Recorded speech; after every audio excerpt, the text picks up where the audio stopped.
Let's talk about my 5 best and 5 worst reads of the year. Hi, my name is Em. I primarily read horror and litfic, and I made this channel to talk to you about it. Starting with talking about my 5 favorite and my 5 least favorite reads for this year, I thought that'd be a good place to start. My least favorite read of this year was Witchcraft for Wayward Girls by Grady Hendrix. It's so hard to say. Witchcraft for Wayward. I would say I'm baffled that this won the Goodreads Choice Awards, but I'm actually not baffled that it won the Goodreads Choice Awards category for horror because they're the Goodreads Choice Awards, so I mean, who knows what goes on with them. But I didn't enjoy this book at all. First of all, I thought it was too long for what it was and was just genuinely kind of a boring book. But more than that, I was very thrown by some of the treatment of women, and particularly the treatment of women of color and Black women in this book. Witchcraft for Wayward Girls is a book about a teenage girl who is pregnant and she gets sent to a home for unwed mothers in the 1970s. It's then sort of about the treatment of these girls that are at this home for unwed mothers at the hands of the woman who owns the house and who runs this sort of place for them to come and give birth until their parents come pick them up and take them back to their lives. Usually without the baby. They're kind of like adopting the baby out and the girl goes back to where she's from and then nobody ever talks about it again.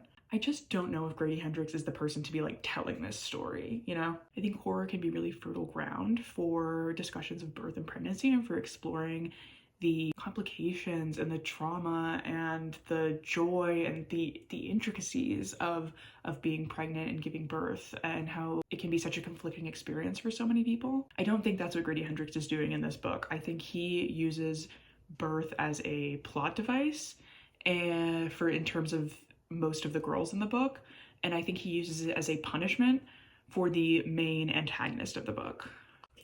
And I just found that really distasteful to have this really graphic birth scene as sort of a punishment for this woman who is the main antagonist who owns the home for unwed mothers in this book.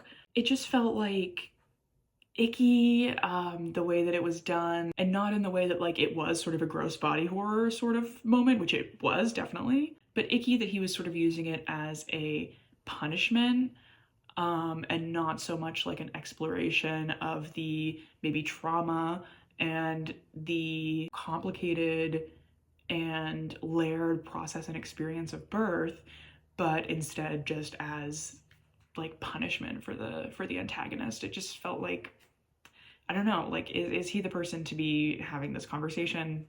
I don't know. But the more egregious thing I think that happens in this book is his use of the trope of sort of this like mystical person of color trope. This is a trope that is present through a lot of media for the past like decades and decades and decades. And it's built on the idea where you have the main group of characters who are usually white or mostly white, and they kind of consult a person of color for help. And that person of color has usually some kind of like mystical or magic kind of background or knowledge that they use to give the main characters information so that they can then kind of go and solve whatever the main problem is in the main conflict of the plot. And when Grady Hendrix first introduced one of the women that I think he kind of tropifies this way, I thought, oh, this is like so obvious that he must be doing this so that he can like later down the road in the book like turn the trope on its head, right? He introduces these 2 Black women who are sisters, and they have some sort of like mystical witch abilities, and they are introduced in order to help the main characters sort of figure out how to solve the main conflict of the book, which has to do with them opening this whole sort of witchcraft can of worms in the house. And then that's what they are. He doesn't turn the trope, this sort of like mystical person of color, particularly this is common with Black men and women, particularly they are the ones who are used in this trope. He does not turn it on its head at all. He just like uses it in his own book, uncritically, seemingly completely unaware that this is a trope that spans decades and decades of media, if not even further back than film media has existed. So I just found that baffling that like he didn't catch it, more so that like an editor didn't catch it, or that anybody who read this book in the editing stages didn't catch it as something to maybe flag.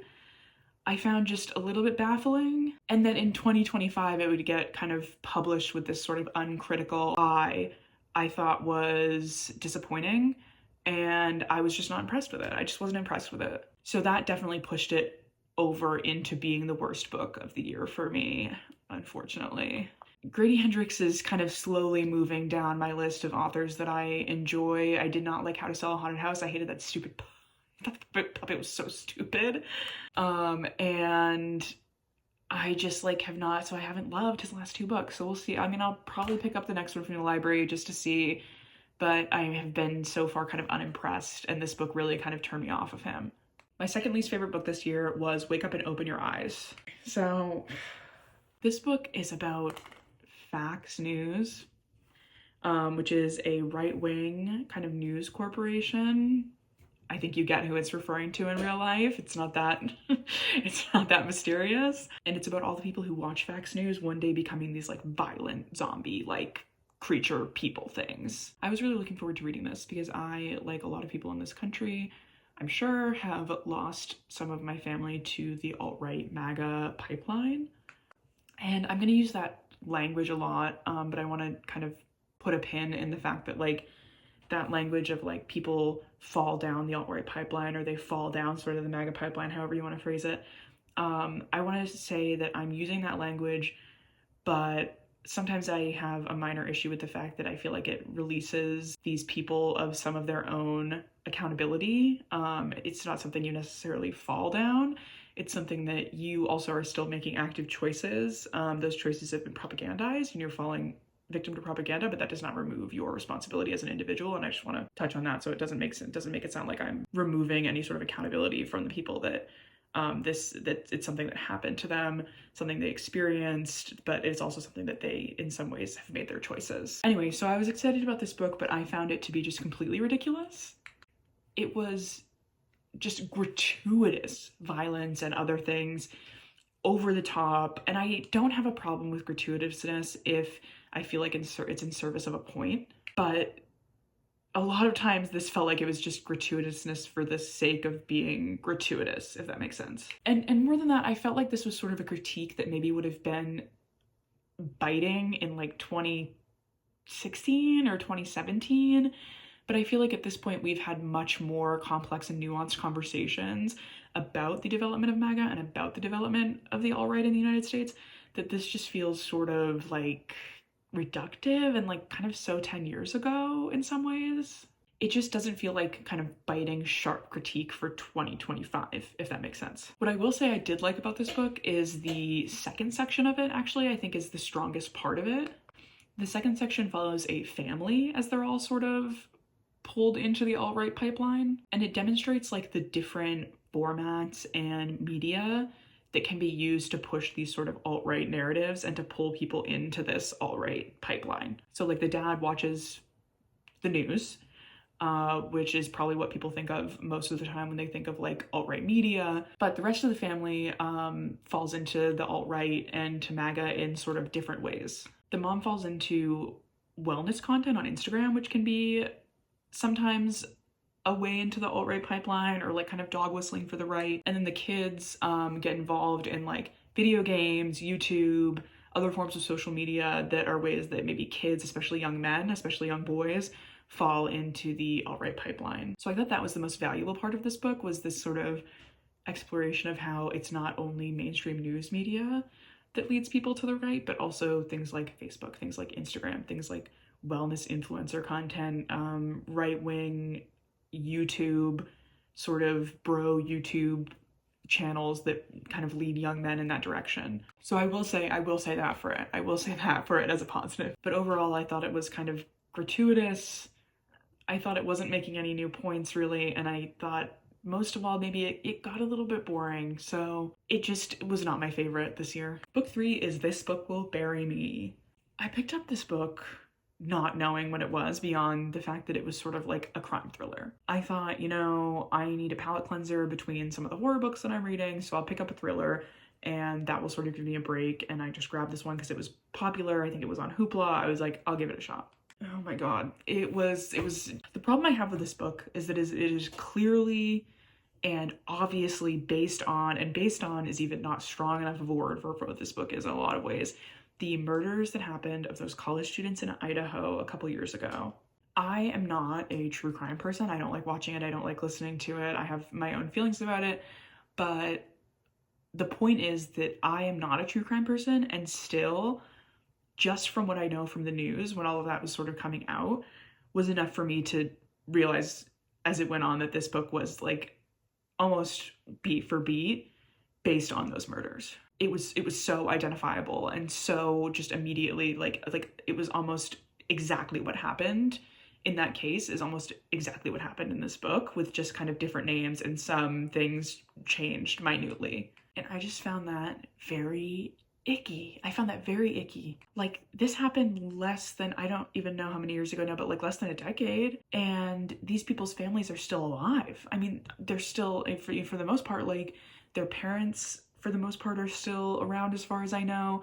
And siblings or their friends of these young girls, like, and the young man, I believe, who were murdered. It just is baffling to me that somebody would write this, because it felt icky to me. I don't know. There's no more than that. There's no more than that to it. I just think it is distasteful. So that made it kind of third on my list of least favorite books this year. The fourth book is kind of a bummer because I was really excited about this one. It's Pan by Michael Clune. Pan is about a boy he's a teenager. He has his first panic attack, and his doctor tells him it's a panic attack, but he's convinced instead that he has been sort of possessed by the god Pan, which is where the word pan comes from. This book, unfortunately, turned out to be a very pretentious, slow, boring coming-of-age novel. If it had been marketed that way, I never would have picked it up in the first place, but it was marketed so heavily on this very interesting idea of this kid thinking that he'd been possessed by Pan, which is an element of the book, but most of the book is like teenagers hanging around having your like, I'm 14 and this is deep teenage conversations, right? It just did not hit for me, which is double bummer because it has such a beautiful cover and it has such a cool concept. I was really let down by this one this year. So that was my fourth least favorite book for 2025. And my fifth worst book of 2025 was Wild Dark Shore. I was disappointed in this one too, because it was something that I saw all over the place on BookTok and like in bookstore shelves and just in like book media in general, that people were like loving it, and I was so hyped when I was able to get a copy from my library. And it has such a cool setting.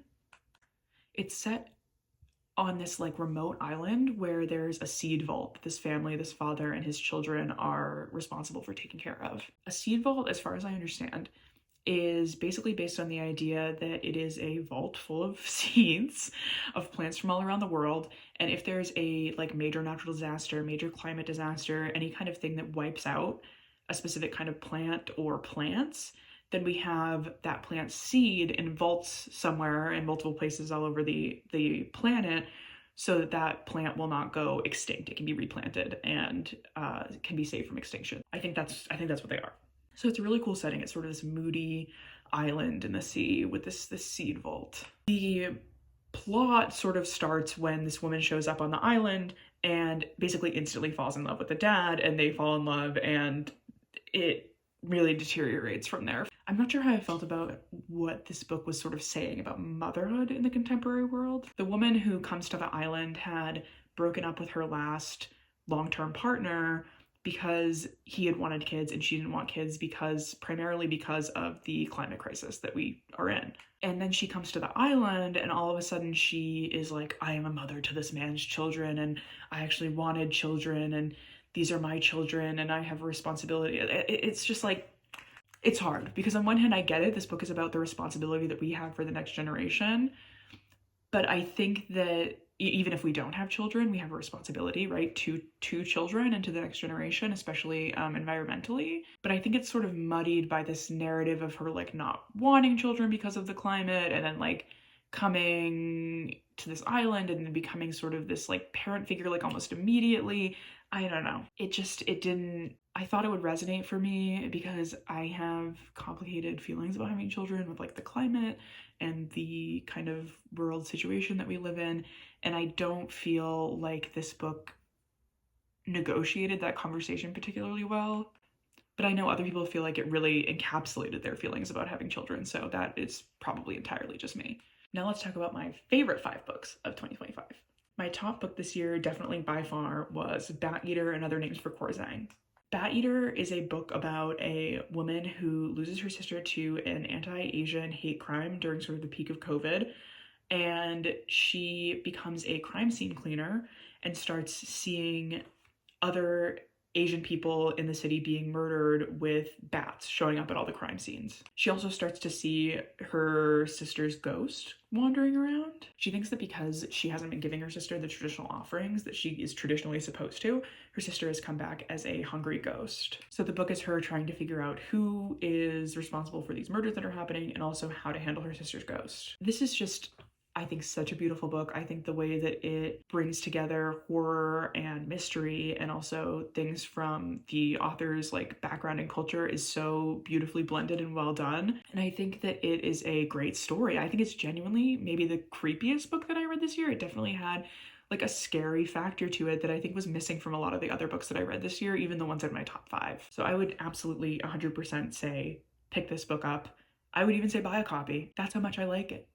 I would say go buy a copy because it's worth it. My second favorite book this year was Buffalo Hunter Hunter. Buffalo Hunter Hunter is a dual timeline horror book. One timeline is a woman who is a young academic and she finds her like great, I don't remember how many grades, grandfather's journal where he was a preacher out on like the prairie in prairie times, the 1800s, I want to say,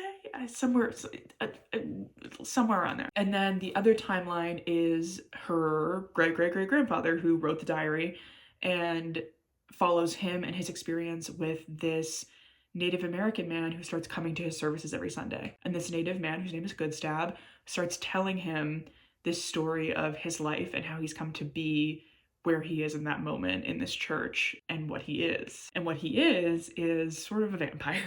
So this is a vampire book in a very interesting and fresh kind of way of looking at vampires. This is a book that is about colonialism, it's about colonial violence, it's about rebelling against colonial violence, and it is beautifully written, as everything by Stephen Graham Jones is. Highly recommend. If you like historical horror especially, or if you like vampires, like this is one of those books that even if you don't like vampires, I am not really like a vampire person, but I still picked this book up because it's Stephen Graham Jones and I love him. I'll read anything that he wrote. And I ended up loving it despite the fact that it is vampires, which are not usually my thing. So even if you're not a vampire person, I would say give this book a chance. And if you're a historical horror person, you should definitely give this book a chance. My third favorite book this year is one that I actually don't see people talk about on YouTube or TikTok that much, which is such a shame because it's such a fun book. It's She's a Lamb.